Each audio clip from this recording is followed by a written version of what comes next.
මේ දවස්වල අපි මතු කරලා පෙන්වන මේ රටේ පුරාණ ඉතිහාසයත් එක්ක ලොකු පිරිසක් අපේ රටේ ස්ථානවලට ගිහිල්ලා අපි පෙන්වන ඒ නටපුන් බලන්න ලොකු උනන්දුවක් දක්වන බවක් අපිට පේනවා. ඒ අනුව අපේ රටේ ප්‍රධාන ස්ථානයක් වන මේ නුවරට කේන්ද්‍ර වෙලා තියෙන නුවර තෙල්දෙණිය බඹරගල රජමහා විහාරයටත් ලොකු පිරිසක් අද ඇවිල්ලා තියෙනවා. මේකේ තියෙන ස්ථාන කිහිපයක් පිළිබඳව සහ මේකේ තියෙන සිතුවම් නටබුන් කිහිපයක් පිළිබඳව ලොකු අධ්‍යයනයක් කරන්න. දැන් මේකේ තියෙනවා සිතුවමක්. මේ ගල්ලෙනේ නුවර තෙල්දෙණිය බඹරගල රජමහා විහාරස්ථානයේ මේ තියෙන ගල්ලෙනේ තියෙනවා සිතුවමක්. මේ සිතුවම නුවර යුගයේ සිතුවමක් කියලා තමයි සමස්තයේ බහුතර ජනතාව හඳුන්වන්නේ. මේ ගැන අධ්‍යයනයක් කරන ප්‍රාමාණික දැනුමක් තියෙන පිරිස් හඳුන්වන්නේ මේක නුවර යුගයේ චිත්‍රයක් කියන එක. කොහොම නමුත් මේ චිත්‍රයට මේ සිතුවමට යම් හේතු ගොඩක් තියෙනවා මේක අදින්න. දැන් මේක තියෙන්නේ අපේ රටේ මේ ස්ථානයේ විතරක් නෙමෙයි. හුඟක් පුරාණ පන්සල්වල මේ සිතුවම නිර්මාණය කරලා තියෙනවා. පෙන්නලා දීලා තියෙනවා. කොහොම නමුත් මේවා පුරාණයේ ඇඳපු දේවල්නේ. එතකොට අපි අද විමසීමකට ලක් කරනවා එදා සිතුවම් කරු මේ චිත්‍රය ඇඳලා සිතුවමට නගලා ඔහුට කියන්න අවශ්‍ය වෙලා තියෙන ධර්මතාවය මොකක්ද කියන එක පිළිබඳවත් අපි යම් අධ්‍යයනයක් කිරීමට බලාපොරොත්තු වෙනවා. ඉතින් මේ බඹරගල රජමහා විහාරස්ථානයට ඔයාලා එනවනම් ඇවිල්ලා හොඳට අධ්‍යයනය කරන්න මේකේ තියෙන සිතුවම් ප්‍රතිමා ටික ඊට පස්සේ සෙල්ලිපි ටික.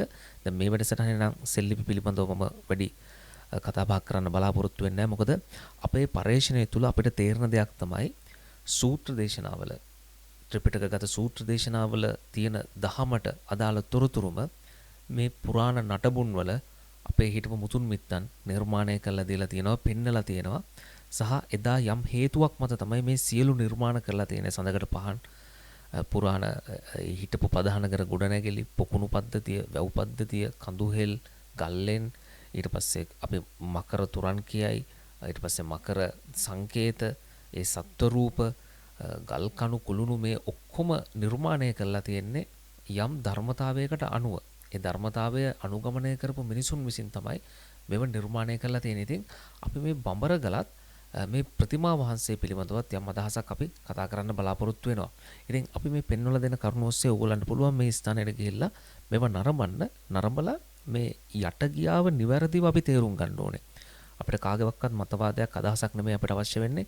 අපිට අවශ්‍ය වෙන්නේ මේ රටේ ඇත්ත, මේ ධර්මතාවයේ ඇත්ත මොකක්ද කියන එක තේරුම් ගැනීමත් අපිම මේවා විමර්ශනය කරලා නිගමනයකට එන්න ඕනේ කියන අදහසත් එක්ක තමයි අපි මේවා බලන්න යන්නේ. ඉතින් අද ලොකු පිරිසක් පැමිණලා තියෙනවා බඹරගල රජමහා විහාරස්ථානයේට.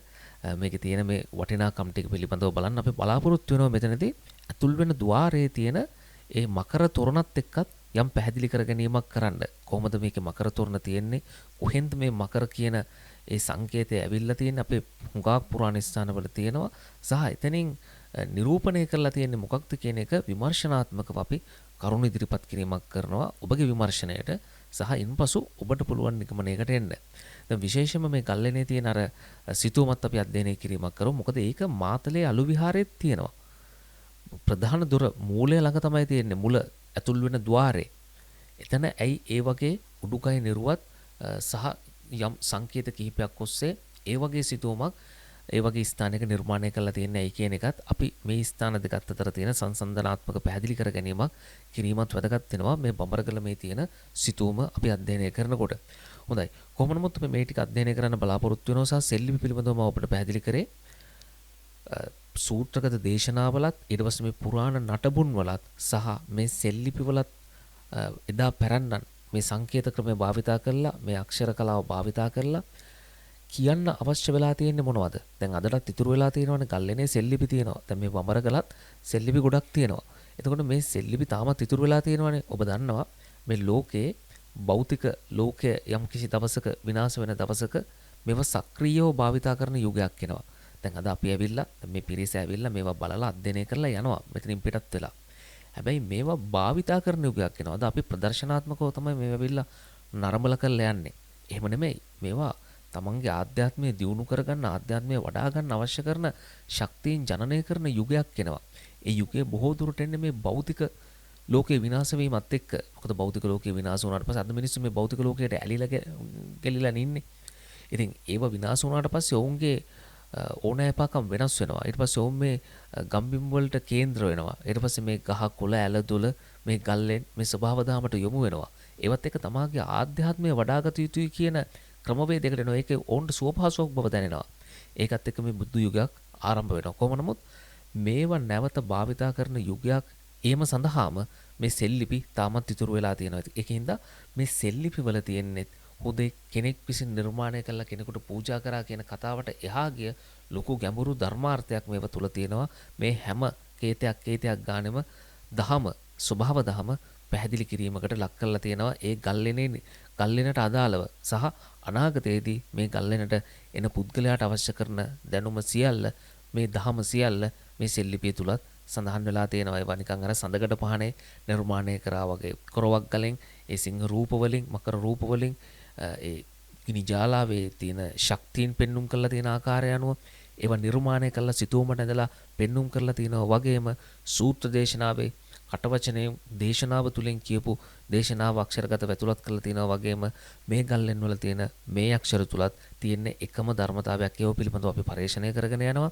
සහ අපිට හම්බෙන තුරුතුරු ඔබගේ විමර්ශනයට අපි ඉදිරියේදී ඉදිරිපත් කරන්නත් බලාපොරොත්තු වෙනවා. හොඳයි. දැන් අපි මේ විදිහට නුවර තෙල්දෙනිය බඹරගල රජමහා විහාරස්ථානයට ඇතුළු වෙලා අපි උඩමළුවට එනවා. ඒ ආවට පස්සේ අපි ප්‍රධාන ద్వාරයෙන් අපි ඇතුල් වෙමු. එතන බලමු යම් පැහැදිලි කර ගැනීමක් කරන්න. අපි දැන් ওই විදිහට පල්ලෙහා ඉඳන් උඩට ආවට පස්සේ මේ ගල්ලෙන තමයි දකින්න පුළුවන් වෙන්නේ. දැන් මේ පසු කාලේදී තමයි ඔය වටේ හදලා තියෙන ගොඩනැගිල්ල. ඒවත් හැබැයි හුඟක් පරණයි.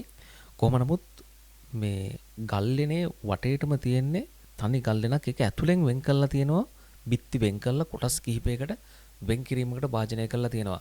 විශේෂයෙන්ම මේ නුවර තෙල්දෙනිය බඹරගල මේ ගල්ලෙන පිහිටලා තියෙන විදිය හරිම සුවිශේෂී හේතුව තමයි හරියට නිකන් යටි මහල සහ උඩු මහල විදිහට තමයි මේක පිහිටලා තියෙන්නේ. විශාල දැන් මේ වැවිලා මිනිස්සු විසින් නිර්මාණය කරපුවානේ තනි කළු ගල් තලාව මේවා හාරලා හදලා තමයි මේ තියෙන්නේ. හරියට ඒ ගල් තලාව කළමනාකරණය කරලා ඒකේ දිශා ඊට පස්සේ එදා තිබ්බ තාක්ෂණයට අනුව මේවා සුදුසු විදියට හාරලා මේ ගල්ලෙන් නිර්මාණය කරලා තියෙන ඒවත් ගල්ලෙන හැරුවට පස්සේ ඒකත් බිත්ති වලින් වෙන් කිරීමකට ලක් කරලා තියෙනවා. දැන් අපි පල්ලෙහා ඉඳන් පියකට පෙළෙන් උඩට ආවට පස්සේ පහලක් තියෙන ගල්ලෙන තනි කළු ගල් තලාව පහල මහලේ ඒකෙත් තියෙන්නේ ගල්ලෙන් තියෙනවා. එතනත් සෙල්ලිපි තියෙනවා. ඒවත් අධ්‍යයනය කරන්න ඕනේ. මම ඒක කිව්වේ ඒ වගේ සඳහන් කරලා තියෙන්නේ හුදෙක් කෙනෙකුට පූජා කිරීමක් නෙමෙයි.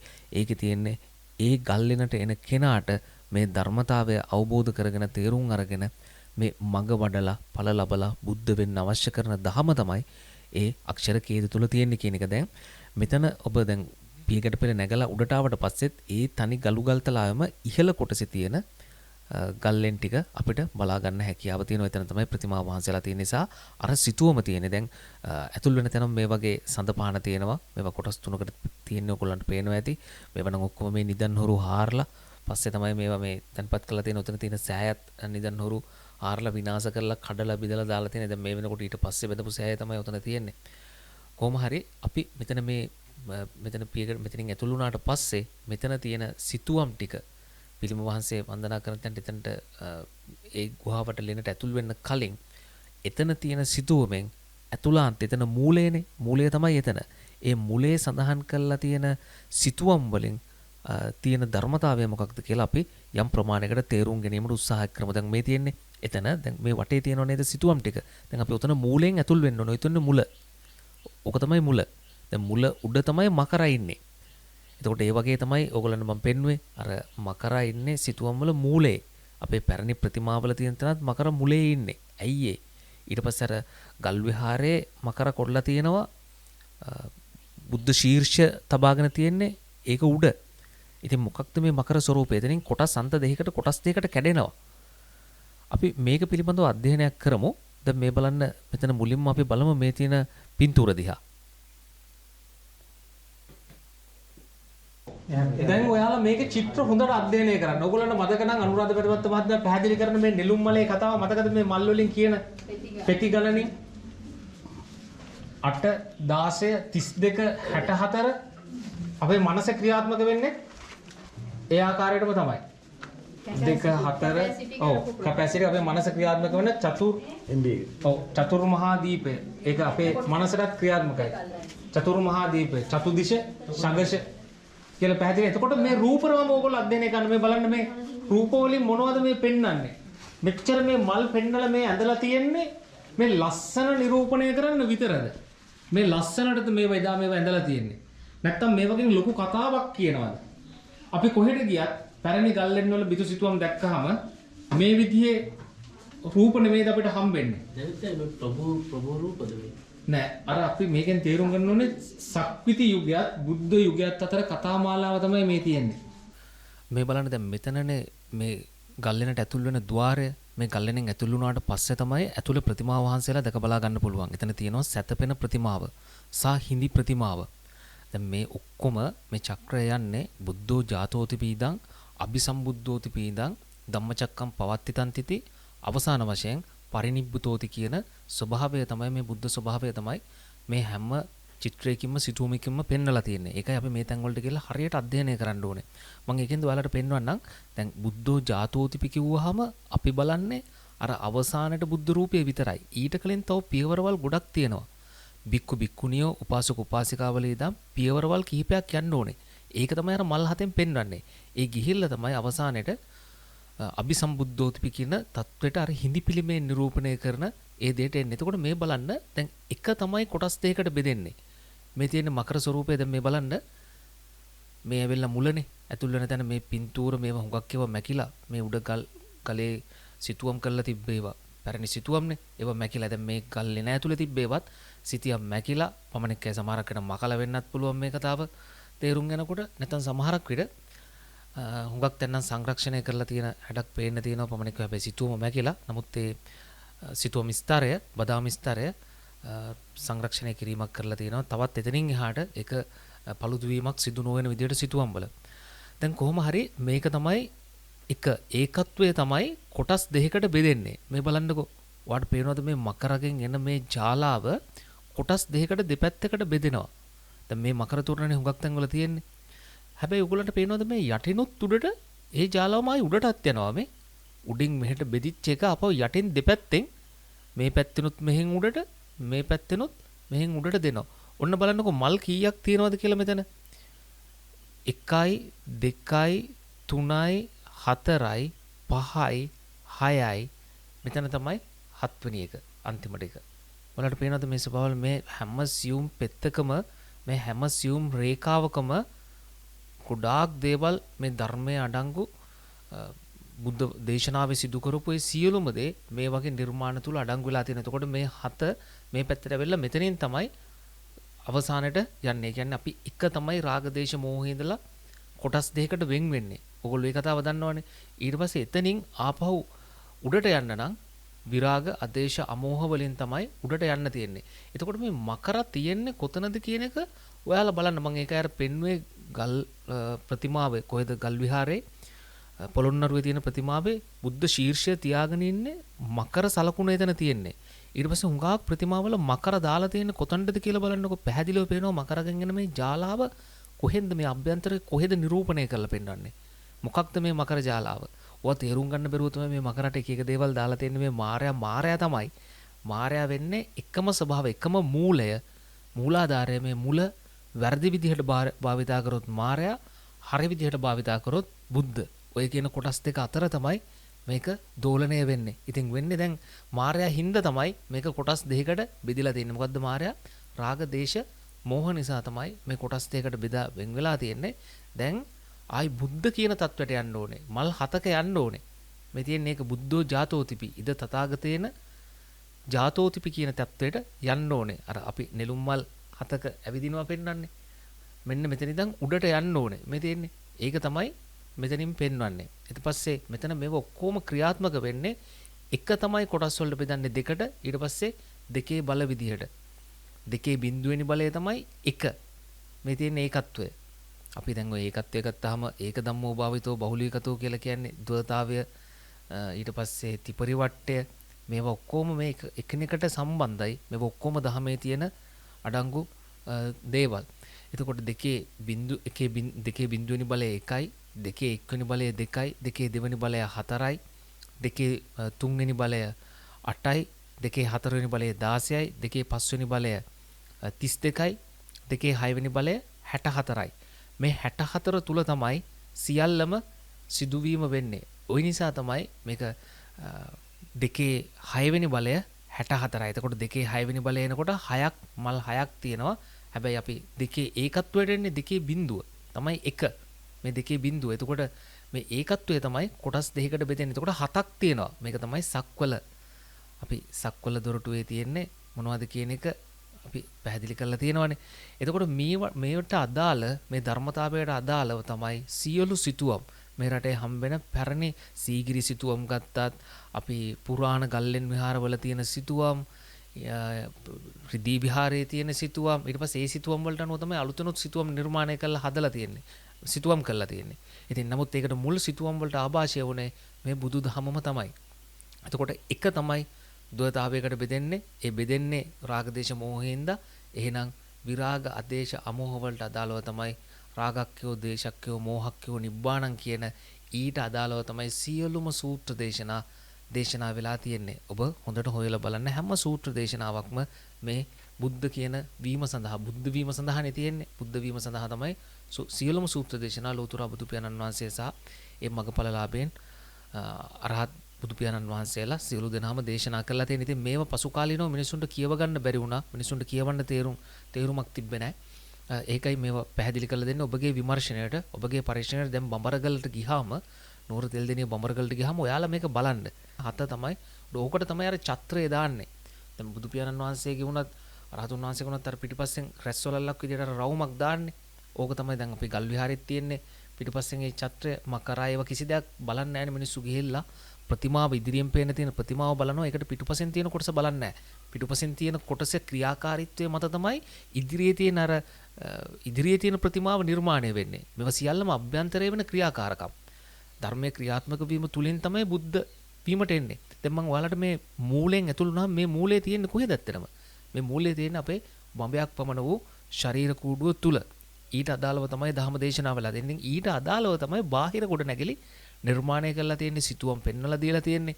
මේ තියෙන්නේ ඒක. එතකොට දැන් මෙතනින් ඇතුළු වුණාට පස්සේ තමයි අර ඉතුරු දේවල් ටික තියෙන්නේ. දැන් මෙතන තමයි බුද්ධෝ ජාතෝ තිබි.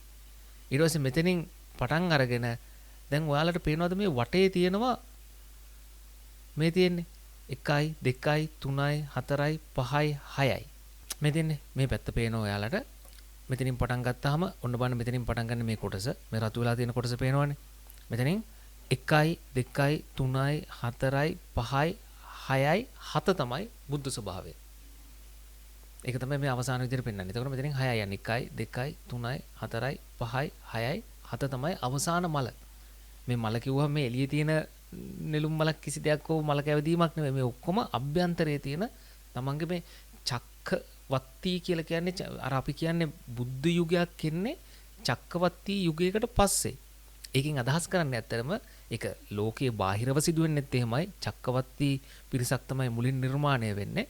ඊට පස්සේ තමයි බුදුවරු පහළ වෙන්නේ. ඒකම තමයි අපේ අභ්‍යන්තර ශරීරය තුල වෙන්නේ. චක්ක අවදි කර ගැනීමක් වෙන්න ඕනේ. චක්කවත්ති වෙන්න ඕනේ. ඊට පස්සේ තමයි අපිට බුද්ධ වෙන්න තියෙන්නේ. දැන් චක්කවත්ති වීම තමයි මේ තියෙන එකෙන් එකට මලෙන් මලට යන්න ඕනේ. පටන් ගන්න තියෙන්නේ මේ එකේ ස්වභාවය තමයි එතනින් එහාට පෙන්වන්නේ. මේ මෙතන පින්තූර ටිකක් ක්ලියර් මදි. නමුත් ඕගොල්ලෝ බඹරගලට ගිහිල්ලා බලන්න. බඹරගල නෙමෙයි ඕගොල්ලෝ දඹුලු ලෙනට ගියත් කොහේ සිතුවම් මේ තියෙන තැන් වලට ගියත් ඕගොල්ලන්ට හොඳට මේ කතාව තේරුම් ගන්න පුළුවන්.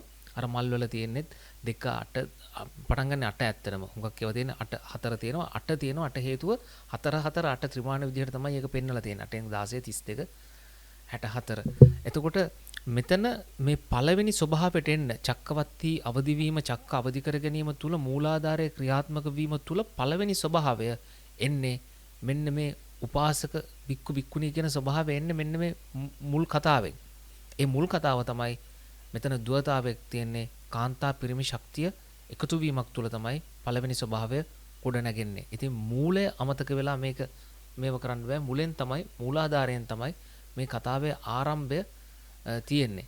මේ කතාවම ගොඩ නැගලා තියෙන්නේ රාගදේශ මොහ පැවැත්ම සහ රාගදේශ මොහ ක්‍රිය කිරීම නැවැත්ම කියන කතාවත් එක්ක ඒක ගොඩ නැගිලම තියෙන්නේ මේ මූලේ. දැන් ඔයාලට පේනවා මෙතන තියෙන්නේත් ඒක. එතකොට අපි අවසාන මල බුද්ධ ස්වභාවය ගැන කතා කරාට මේ රූප ගැන අපි අවබෝධයක් නැහැ. මේ තියෙන්නේ චක්කවත්ති වීම. එකින් එකට මේ චක්‍රවර්ති මතකද මම පෙන්නුවා ඔයාලට ගල් විහාරේ පුරාණ ගල්ලෙන් විහාරයේ තියෙන ප්‍රතිමා 7 මේ තියෙන එතන. දැන් මේකම තමයි අර පෙන්නලා තියෙන සිතුවම් වලත්. අතන සිතුවමෙත් තිබ්බේ මේකම තමයි. පටන් ගන්න එක එන්නේ ඒකත්වයේ එන්නේ මේ දෙන්නගේ එකතු වීම තුලින්. ඊට පස්සේ දෙවනි ස්වභාවය 3 4 5 6 7 තමයි බුද්ධ ස්වභාවය. 7 වෙනි එක තමයි අවසන් අදියර මලේ අවසාන දැන් මේ නෙළුම් මලේ අවසාන එක 1 2 3 4 5 6 7 7 තමයි බුද්ධ කියන ස්වභාවයට පත්වීම. එතකොට ඒකම තමයි ඊට කලින් තියෙන්නේ චක්කවර්ති. චක්ක අවදි කරගෙන යා යුතුයි. ඒක තමයි මේ තියෙන්නේ පටන් ගන්න තියෙන්නේ උපාසක උපාසිකා බික්කු බික්කුණියෝ කියන මුල් ස්වභාවයෙන්. ඊට පස්සේ තමයි ආරම්භ වෙවි මේ විදියට යන්නේ අවසාන ස්වභාවය දක්වා. මෙතනත් පෙන්වලා තියෙන්නේ ඒකම තමයි. ඊට පස්සේ 7 තමයි අවසාන එක. මෙතන තමයි අපිට වැදගත්ම තැන මෙතන මොකක්ද කියලා මේ මූලාධාරය මොකක්ද කියලා හරියට තේරුම් ගත්තොත් අපිට මේ කතාව නිරවුල් කරගන්න පුළුවන්. දැන් මේකනේ ලෙන ඇතුලේ තියෙන සිතුවම. ඒ සිතුවම තමයි මම මේ වර්ණ ගන්නවලා තියෙන්නේ. එතකොට මෙතන මම පෙන්නුවා මල් 7ක් තියෙන්නේ. මේ බලන්න 1යි 2යි 3යි 4යි 5යි 6යි 7යි. මල් 7ක් තියෙන්නේ. දැතින් තමයි ඒක පටන් ගන්න බලන්නකෝ ඒ ශක්තිය යන්නේ මූලාධාරයකින් මේ මුලෙන් පටන් ගන්නෙ. ඔයාලට පේනවද? මේ කොටසේ දැන් කෙනෙකුට කියන්න පුළුවන් මේ තියෙන්නේ උඩුකය නිර්වස්ත්‍රව තියෙනවා. හැබැයි යටට වස්ත්‍රයක් ඇඳගෙන ඉන්නේ මේ කියලා සමහර අයෙකුට කියන්න පුළුවන්. නමුත් මේ වස්ත්‍රයක් ඇඳගෙන නෙමෙයි තියෙන්නේ මේ ඇඳුමක් නෙමෙයි ඇඳගෙන ඉන්නේ. මේ පෙන්වන්නෙත් උඩ පෙන්වන්නෙත් මේ යටින් පෙන්වන්නෙත් ඒ පුද්ගලයෙක් නෙමෙයි මේ ක්‍රියාත්මක වන ධර්මතාවය. ක්‍රියාත්මක වන ශක්තිය තමයි මේ නිරූපණය කරලා තියෙන්නේ. මේ අතකින් පෙන්වන්නේ ශක්තිය ක්‍රියාත්මක වීම සහ ඒක පාලනය කිරීම. මේ පටන් ගන්න මුලෙන්. ඔයාලට පේනවද මේ මුලෙන් තමයි පටන් ගන්න මේ ශක්ති ධාරාව යන්නේ. නේ? ඒක 7ක් තමයි පාලනය වෙන්නේ. 1 2 3 4 5 6 7. මේ විදිහට තියෙන. ඉතින් මේකට තමයි මේ මහා මායා දේවියගේ සිතුවම කියලා කියන්නේ. ඉතින් මේක ඇත්තටම මහා මායා දේවිය කිව්වොත් මේක සත්පත්තිනි කියලා කිව්වොත් මේක කාන්තා අපි කියන්නේ කාන්තා පිරිමි ශක්තියෙන් දෙකනේ ලෝකේ ක්‍රියාත්මක වෙන්නේ. ඒකට මේ කාන්තා කියන ශක්තිය ගැහණු ශක්තිය තමයි මේ නිරූපණය කරලා තියෙන්නේ. එතකොට ගැහණු ශක්තියයි පිරිමි ශක්තියයි එකතු වීම තුලින් තමයි බුද්ධ කියන ස්වභාවයට ආරම්භ වෙන මූලාධාරයෙන් ආරම්භ වෙලා ඒක බුද්ධ තත්වයේ දක්වාම යන්න තියෙන්නේ රාග දේශ මොහ වලින් තොරව. එතකොට ඒ මුළු ස්වરૂපයේ එකතු වීම පිළිබඳව තමයි ඔය මනුකුල සිරිත පොරොන්දම් බැලීම ඒව සියල්ලම එදා ඇවිල්ලා තියෙන්නේ ඒ කතාවට අනුකූලව. මොකද අර බබා කෙටු කෙනා කියලා කියන්නේ එකම තමයි බබා තමයි බ්‍රහ්ම. දැන් බබා කෙටු කෙනා කියලා කියන්නේ මේ තමයි බබා. බබා කියලා කියන්නේ බ්‍රහ්ම කියන එක. ඒක තමයි කොටස් දෙකකට කැඩිලා තියෙන්නේ මේ. කොටස් දෙකකට වෙන් වෙලා තියෙන්නේ බබා. දැන් මේ දෙන්න එකතු කරලා තමයි ආයි බුද්ධ වෙන්න තියෙන්නේ. ඊට අදාළව තමයි දැන් වෙන් වෙච්ච එක තමයි අතන පෙන්වා දීලා තියෙන්නේ. මේ තියෙන්නේ මෙතනින් ඒ කොටස් දෙක තමයි මේ කාන්තාව විදිහට පෙන්වන්නේ. දැන් මේකේ ශක්තිය වෙන් වෙලා තියෙනවා. දැන් ඔයාලට මේක තේරුම් ගන්න හොඳම තැනක් තියෙනවා. මම ඒක පෙන්වන්නම්. මේ වෙලාව දැන් තෙල් දෙනියේ තියෙන සිතුවමනේ. ඔන්න මේ පහළ කොටස විතරක් පෙන්වනවා මාතලේ අලු විහාරයේ. මාතලේ අලු විහාරයට ගියොතින් ඒ අලු විහාරයේ තියෙන මූලයෙන්. හරි. මේ තියෙන්නේ දැන් ඔයාලට පේනවද? මේ බලන්නකෝ. අර අතන තිබ්බ කාන්තා රුවේ පහළ කොටස තමයි මේ ඇඳලා තියෙන්නේ. ඔයාලට මතකද? එතන අර කොටස් දෙකකට මූලයෙන් පටන් අරගෙන තමයි කොටස් දෙකකට උඩට මිහිදුනේ. දැන් මේ ඒ කොටස් දෙක තමයි මේ තියෙන්නේ මේ බලන්නකෝ. කොටස් දෙක දෙපැත්තට යනවා. මම තා පින්තූරයක් පෙන්නන්නම්. දැන් මේක මූලෙනේ. මේ තුල වෙන්න තියෙන. මේ තියෙන්නේ. එතනින් මේ එකතු වීම තමයි මේ තියෙන්නේ මේ ඒ කොටස පෙන්නන එක මේ තියෙන්නේ. බලන්න ඒ ශක්ති දෙක ඇතුලේ තමයි මේ බෝධිසත්ව කියන ස්වરૂපයේ තියෙන්නේ. නම් මේ කතාවත් මේ ඊට අදාළ මේ කතාවත් මොකක්ද? චක්ක අවදි කර ගැනීම තියෙන්නේ අර කතාව තුලම තමයි. මෙතනින් 7ක් මල් 6ක ඇවිදින්න ඕනේ. මුල් ස්වභාවයේ මල් 6 ඇවිද්දාට පස්සේ තමයි අවසාන මලට ගමන් කරන්න පුළුවන් වෙන්නේ බුද්ධ ශක්තියට. ඒක තමයි අර මහා පරිනිබ්බාන සූත්‍රයේ සඳහන් කරලා තියෙන්නේ. ඉද තථාගතේන ජාතෝතිපි. ඉද තථාගත ඒ කියන්නේ ඉද තථාගත කියලා කියන්නේ මේ සියලු දෙනාටම. ඒ කියන්නේ ගෞතම බුදු පියාණන් වහන්සේත් මේ ක්‍රමවේදය තමයි අනුගමනය කරලා තියෙන්නේ. හැමෝටම දේශනා කරේ ඒ ක්‍රමවේදයම තමයි බුද්ධ වීමට අදාළව. ඊට පස්සේ ඒ ශක්තියන් දෙක අතරේ තමයි බෝධිසත්ව කෙනෙක් පහළ වෙන්නේ ඒ පහළ වෙන්න බෑ ඒ ක්‍රමය ක්‍රියාත්මක වෙන්නේ නැතුව. මේ බලනකොට ඊට පස්සේ මේ උඩින් එන මේ මල් පල්ලෙහාට වෙකෙන මේකම තමයි අර පමණෙක්කයි වැරදියට තේරුම් අරගෙන තියෙන්නේ දෝලාවකින් දේවියව වඩම්මාගෙන යන ස්වරූපයක් තියෙනවා කියලා. එහෙම දෙයක් නැහැ. දේවියව දෝලාවකින් වඩම්මාගෙන යamak නෙමෙයි එතන තියෙන්නේ. මම ඒක ඔයාලට පෙන්වන්නම්. මේ තියෙන්නේ මේක තමයි අර දේවියෝ දෝලාවෙන් වඩම්මගෙන යනවා කියලා පෙන්වන්නේ. මේක මකලා දාලා කියලා මැකිලා කියලා උඩ ටික මැකිලා තමයි ඇත්තටම මේ සිතුවේ මේ උඩ කොටස. හැබැයි මම හිතන්නේ ඒක සංරක්ෂණය කරලා තියෙන්නේ මෙතනින් එහාට මේ සිතුවම පළදු නොවෙන්න. මේ ඇවිල්ලා දේවිය දෝලාව ඇතුළේ ඉන්නවා කියන එක නෙමෙයි. මේ චක්කවර්ති වීම තමයි මේ පෙන්වන්නේ. මේ හැම එකනම අටයි තියෙන්නේ මේ කරාබෝලෙන් මේ ධම්මචක්කයෙන් මුද්‍රාවෙන් මේ හැම දෙයකම පෙන්වන්නේ පුද්ගලයෙක් නෙමෙයි. කිසිම පුද්ගල නාමයක් මේකට දාන්න බෑ. මේ අපි මේ මග වඩනවා නම් අපේ ස්වභාවය වෙනස් වීම තමයි පියවරෙන් පියවර මලින් මලට වෙනස් වීමේ ස්වභාවය තමයි මේ පෙන්눔 කරලා දීලා තියෙන්නේ. ඒකෙන්ද මේක පුද්ගලයෙක් ගැනමට අපිට මේක කිසිසේත්ම යොදන්න බෑ. මේක ධර්මතාවයක්. මේ සියලුම චූටි චූටි රේඛා මේ හැම එකකින්ම මේ මල් පෙති මේ හැම එකකින්ම පෙන්වන්නේ ඒ ධර්මතාවය ක්‍රියාත්මක වීම. ඉතින් අර උඩුකය නිර්වත්ත ඔයාලා දැක්කනේ දැන් තියෙන උඩුකය නිර්වත්ත තියෙන මේ පින්තූර විතරක් නෙමෙයි. සීගිරි චිත්‍රවල තියෙනෙත් මේ කතාවම තමයි උඩුකය නිර්වත්ත තියෙන. ඊට පස්සේ අර කෞතුකාගාරවල තියෙන තාරා දෙවගන අවලෝකිතේශ්වර ප්‍රතිමා කියලා තියෙනෙත් මේකම තමයි. මේ දෙකේ එකතුවෙන් තමයි මේ අවසාන බුද්ධ කියන තත්වයට යාම තියෙන පටන් ගන්න තියෙන උපාසක උපාසිකා. එතනින් තමයි ඉද තථාගතේන ජාතෝ තිපි වෙන්න තියෙන්නේ. ඒ මලෙන් මලට වඩාගෙන යනකොට වෙන්නේ දස්සනීයානං සංවේජනීයානං ඨානං. දස්සනීයානං සංවේජනීයානං ඨානං. ක්‍රමයෙන් ක්‍රමයට අදිරෙන් අදිරේ යනකොට අවසානයේක බුද්ධ පරිනිබ්බුතෝති වෙනකම්ම ධම්මචක්කම් පවත්තිතං තිති තමයි වෙන්න තියෙන්නේ. දැන් මේ මල් පෙති ඔයාලා බලන්න මේ මල් පෙති වල තියෙන්නේ 8යි. මම ඒක කිව්වේ මේ දැන් කරාබු දෙකක් දාගෙන ඉන්නවා වගේ පෙන්වන්නට මේ එහෙම නෙමෙයි. මේ දාලා තියෙන්නේ මේ දෙපැත්ත. මේ කොටස් දෙක පෙන්වන්නේ. ඊට පස්සේ මෙතනින් 8යි තියෙන්නේ. මේ පැත්තෙත් 8යි. ඊට පස්සේ ඒකත් එකතුව 16යි 32යි 64. 64ට යනකොට තමයි ඊට පස්සේ මෙතනින් එහාට පස්සේ මේ වඩාගෙන යනකොට උඩට යනකොට පෙන්වන්නේ රාග දේශ මොහ උඩින් පල්ලෙහාට වැටෙන්නේ ගමන කෙලවර කිරීම සම්බන්ධව විරාග අදේශ අමෝහ. දැන් මේ පේනව නේද මේ උඩින් මල් මේ පැත්තට වැටෙන්නේ මේ. ඔයාලට පේනවද මෙතනින්? මම ඊට පස්සේ මේක දඹුලුලනේ සිතුවමකුණුත් ඕගලන්ට පෙන්වන්නම්.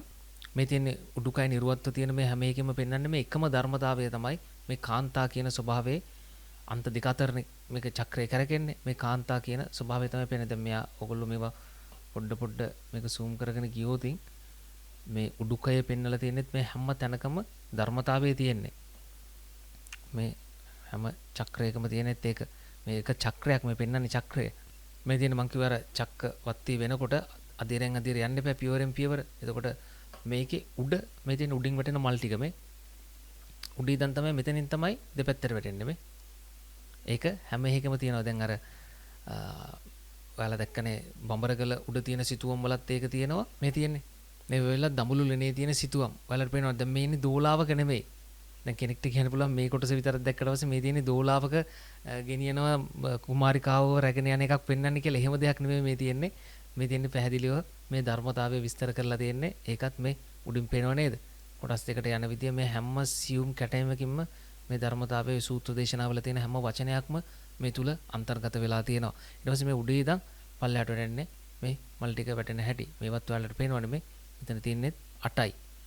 ඊට පස්සේ ඇඟිලි තියාගෙන ඉන්න ආකාරයේ වන සීගිරි චිත්‍රවලත් ඒ සීගිරි ලලනාවගේ අත තියෙන්නේත් මෙතන තමයි මේ චක්‍රේ. මෙතන තමයි මල තියාගෙන ඉන්නේ. මේ ඔක්කොම එකම ධර්මතාවයක්. අපේ රටේ හම්බෙන සෑම ගල්ලෙනකම තියෙන හැම සිතුවකම තියෙන්නේ එකම ධර්මතාවය. ඊට එහා දෙයක් එදා මිනිස්සුන්ට සිතුවම් කරන්න දෙයක් තිබ්බේ නැහැ. මේක තමයි ලෝකේ පැවැත්ම සහ නැවැත්ම පිළිබඳව ධර්මතාවය. පැවැත්ම යන්නේ රාගදේශ මොහත් එක්ක මුලෙන් පටන් අරගෙන මූලාධාරයෙන් ඊට පස්සේ නැවැත්ම යන්නේ රාගදේශ මොහ කය කිරීම සමග නිබ්බාන වීම සමග තමයි නැවැත්ම කියන පැත්තට යන්නේ. ඒක අවසන් ප්‍රතිඵලය තමයි බුද්ධ කියන ප්‍රතිඵලය අපිට ලැබෙන. එතකොට මේ ඒ අධීරෙන් අධීර යන එකේ තමයි මේකට තමයි අර දැන් බලන්න මේ සිතුවම තමයි මේ මෙතන තියෙන මේ වල බඹරකල තියෙන සිතුවම. දැන් මේ කෙනෙක් කියනවා දැන් මේක මේ වටේ තියෙන ඉඳ මේ මෙතන කොටසක් මැකිලානේ තියෙන්නේ. මේක දෝලාව කියලා. දෝලාව නෙමෙයි මේ තියෙන්නේ. ඒ ධර්මතාවය තමයි මෙතනින් පෙන්වන්නේ. අභිෂේක වීම ඒ ධර්මතාවය තමයි මෙතනින් පෙන්වන්නේ. හොඳයි මම හිතනවා දැන් ඔයාලට මේක තේරුමක් වැටහීමක් තියෙනවා ඇති මේක හොයන්න. එතකොට මීට අදාළව ප්‍රතිමා තුනක් තියෙනවානේ. ඒ ප්‍රතිමා තුන දැන් අර මූලයෙන් ඇතුළු වුණාට පස්සේ සැතපෙන ප්‍රතිමාව තියෙනවා. ඒ සැතපෙන ප්‍රතිමාවෙන් පෙන්වන්නේ අර මහා පරිනිබ්බාන සූත්‍රයේ අවසානයේට සඳහන් කරන හැම සූත්‍රයකම වගේ සඳහන් කරන අවසාන එක සම්බුද්ධෝති පිවෙලා එතන ඉදුණුත් තියෙන්නේ ධම්මචක්කම් පවත්තිතන්ති කරගෙන ගිහිල්ලා අවසානයේදී පරිනිබ්බුතෝති වෙන්න. පරිනිබ්බුතෝති වීම තමයි ඒ පෙන්වන්නේ ඒ භූමියේ හිටපු මිනිස්සුන්ගේ ඒ කියා දීම. ඇත්තටම ඕවම තමයි මේ මිනිස්සුන්ට ධර්මයේ කියලා දෙන්න භාවිතා කරපු මිනිස්සු වන්දනා කරේ, මිනිස්සු තේරුම් ගත්තේ, කියලා දුන්නේ ඔය ඇත්තටම ඔය මధుර ඇතුළ තුල. ඊට පස්සේ ඒ ධර්මතාවය තමයි ඒ වගේ සිතුවම් වලින් කියන්නේ. ඊට පස්සේ ඉපදීම, බුදු වීම, පිරිනුවම් පෑම කියන එක ගත්තට අපි සරල අර්ථයකින් ඒකේ ලොකු ගැඹුරු අර්ථයක් තියෙනවා. අපේ මේ ධර්මතාවයේ උපාසක උපාසිකා කියන තැන ඉඳන් පටන් අරගෙන අවසානයේ දක්වා කොහොමද වෙන්නේ කියලා පැහැදිලි කරන්න. ඉතින් මුල අමතක වෙලා අපිට තියෙන්නේ මුල හරියට තේරුම් ගන්න ඕනේ. මූලපරියාය සූත්‍රයේම තියෙන මුල හරියට තේරුම් ගත්තොත් අවසාන ධම්මචක්කය මොකක්ද කියලා තේරුම් ගන්න පුළුවන්. උප්පාද වය ධම්මිනෝ කියලා දේශනා කරේ මොකක්ද කියලා ඔබට තේරුම් ගන්න පුළුවන්. අවසාන වශයෙන් බුද්ධ වචනේ, බුද්ධ දේශනාව, අවසාන වශයෙන් බුද්ධ දේශනාව ඉද්ද තථාගතේන ජාතෝතිපි ඉඳන් පරිනිබ්බුතෝතිපි වෙනකන් ඒ ස්වභාවය තමයි ඔය සියලුම ප්‍රතිමාවල නිරූපණය කරලා පෙන්වලා දීලා තියෙන. ඊට පස්සේ පරිනිබ්බුතෝති වුණාට පස්සේ යම්කිසි පුද්ගලයෙක් ඊට පස්සේ ඒ ධාතු තන්පත් කිරීමට ලක් කරනවා බුද්ධ ස්වභාවයට පත්වෙච්ච සා ඊට පෙර ওই චක්ක අවදි කරගෙන චක්ක වත්ති වීම තමයි ඊට කලින් තියෙන්නේ. සතර මග සතර ඵල. ඉතින් ඒවත් එක්ක ඒ தത്വයට පත්වෙච්ච ඒ ස්වභාවයට පත්වෙච්ච ඒ ආධ්‍යාත්මය ඒ ස්වභාවයට පත් කරගත්තු ඒ උත්තමයන්න් වහන්සේලාගේ ධාතුන් වහන්සේලා ඒ රටේ තන්පත් කිරීමක් කරන එකයි අපිට පුරාවිද්‍යා ස්ථාන වලට යනකොට සෑයවල් අපිට හම්බෙන්නේ. හොඳයි, එහෙනම් බඹරගල පිළිබඳව තමයි මම පැහැදිලි කිරීමක් කරේ. දැන් ආපහු ඔයාලා නුවර තෙල්දෙනිය බඹරගලට යනවා නම් ඔයාලට අලුත්ම දැක්මක් එක්ක, අලුත්ම ස්වභාවයක් එක්ක ගිහිල්ලා මේවා තේරුම් ගැනීමේ හැකියාව තියෙනවා. දැන් ඔයාලා බලන්න, ඇතුල් වෙන තැනම මකර තොරණ බලන්න, ඇතුළේ තියෙන ප්‍රතිමා ටික බලන්න, ඒ සිතුවම් බලන්න මූලයෙන් පටන් අරගෙන දෙපැත්තකට බෙදෙනවා. ඒ බෙදීම ඇතුළේ තමයි බෝධිසත්ව කියන ස්වභාවය තියෙන. එක මාතලේ අලු විහාරයේ සිතුවම් වලින් අපිට පේන්න පැහැදිලිව තියෙනවා. සහ ඊට පස්සේ මේ දෝලාවක කතාවක් මෙතන නැහැ. මෙතන තියෙන්නේත් මේ චක්ක අවදි කර ගැනීම. ඒ තුලින් මේ හැම තැනකින්ම පෙන්නලා දීලා තියෙන්නේ ලෞතුරා බුද්ධ කියන ස්වභාවයට පත්වීම. මේ හැම තැනකින්ම පෙන්නලා දීලා තියෙන්නේ බුද්ධ කියන ස්වභාවයට පත් වෙලා මේ සංසාර චක්‍රයෙන් ඉවත් වන ස්වභාවය තමයි පෙන්눔 කරලා තියෙන්නේ. හොඳයි, මේ විදිහට ඔයගොල්ලන්ගේ ගවේෂණය පරීක්ෂණය කරගෙන යන්න. රාවණ සක්විති රජ පරපුරෙන් පසු 5000ක් කල් පුරාවට පවතින ගෞතම බුද්ධ ශාසනය පිහිට වූ